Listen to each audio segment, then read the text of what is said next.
وہ اسے زبردستی کچھ بھی نہیں منوا سکتے تھے۔ اگر وہ کہہ رہی تھی تو ٹھیک ہے، اس کی مرضی، ابا نے بحث کرنا مناسب بھی نہیں سمجھا۔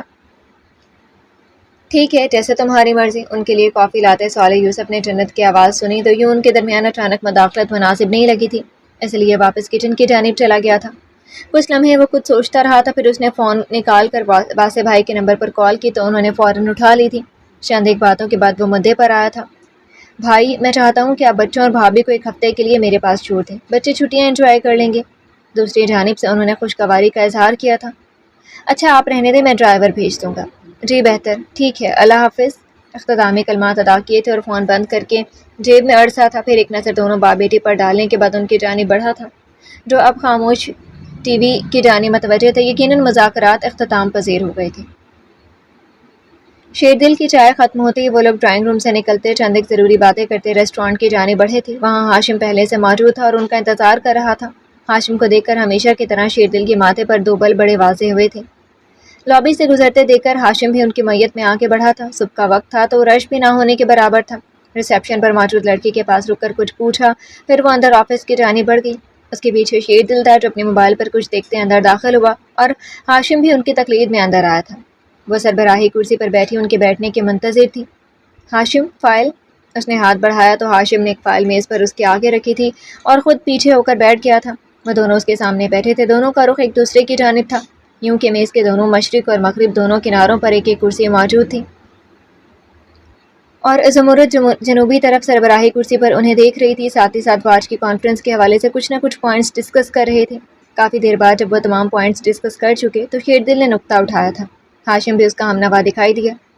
میرا خیال ہے کہ ایک کوشش مفاہمت کی کرنی چاہیے، اسے ایک موقع تو دینا چاہیے کہ وہ اپنی غلطی تسلیم کر کے ازالہ کرنا چاہے۔